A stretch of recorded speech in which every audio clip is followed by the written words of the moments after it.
Assalamualaikum warahmatullahi wabarakatuh. Waalaikumsalam warahmatullahi wabarakatuh. Harap semuanya sihat, Ustaz.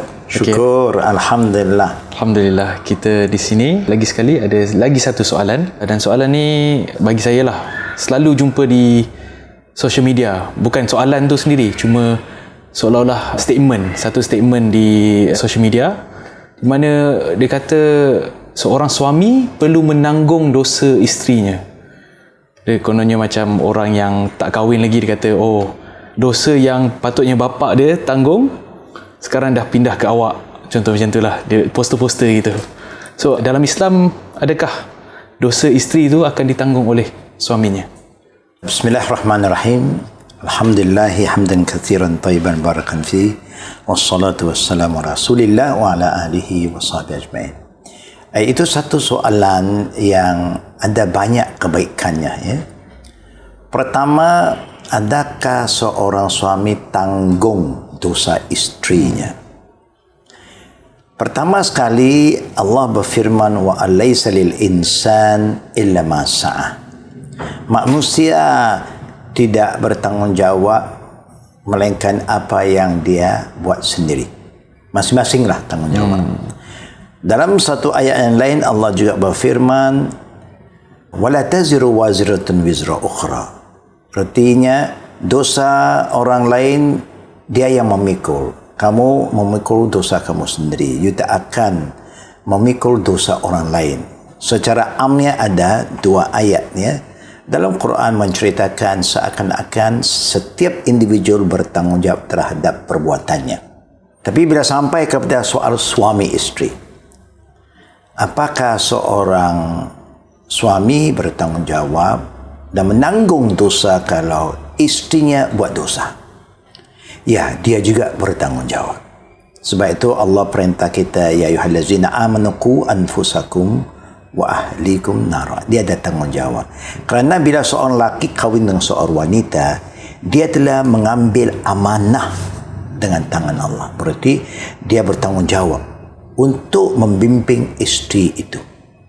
Jadi kalaulah dosa yang isteri buat tidak di dalam pengetahuan suami, maka dialah tanggung sendiri. Tapi kalau kebetulan dia buat satu dosa depan suami, contohnya dia nak keluar rumah tak tutup aurat, dia tak mau tutup aurat, suami pun tak kisah, tak tegur. Kalau suami dah tegur, artinya sekurang-kurang tanggungjawab dia terhadap isteri telah selesai. Hanya isteri sekarang ada dosa tidak mentaati arahan suaminya. Ya, ini sebagai contoh. Maka kalau suami telah jalankan tugas, maka isteri bertanggungjawab terhadap dosanya sendiri. Tapi kalau suami tak buat sesuatu, maka dia juga bertanggungjawab. Kerana dia telah, perempuan tadi, isteri tadi telah menjadi tanggungan dia. Macam anak kita sendiri juga. Kalau anak kita tak mau semayang, kita tak ingat, dia tak mau tutup aurat, dia buat benda haram, dia minum haram, kita tak cegah, kita juga bertanggungjawab. So dia lihat bagaimana dia punya keadaan. Asal usulnya kalau dia buat tanpa pengetahuan suami, dia tanggungjawab. Ya, tapi kalau suami nampak, dia tak tegur, dia tak cegah, dia tak bimbing isterinya. Kerana memang tanggungjawab seorang suami, dia sebagai pemimpin rumah tangga, dia bertanggungjawab terhadap kepimpinannya.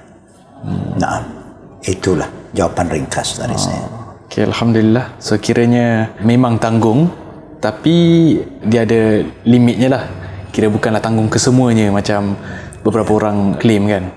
So Alhamdulillah, sebab saya sebagai lelaki pun rasa macam, uish, susah juga jadi suami ni kalau itu betul lah kan. Alhamdulillah Ustaz, jawapan yang clear. Alhamdulillah, insyaAllah harap yang di luar sana dapat manfaat lah dari jawapan Ustaz. Dan jangan lupa untuk like, subscribe video kami kalau nak konten-konten sebegini. InsyaAllah kalau ada soalan boleh tanya dalam ruangan komen, insyaAllah. Okay Ustaz, kita jumpa lagi pada masa lain, insyaAllah. Assalamualaikum. Waalaikumsalam warahmatullahi wabarakatuh.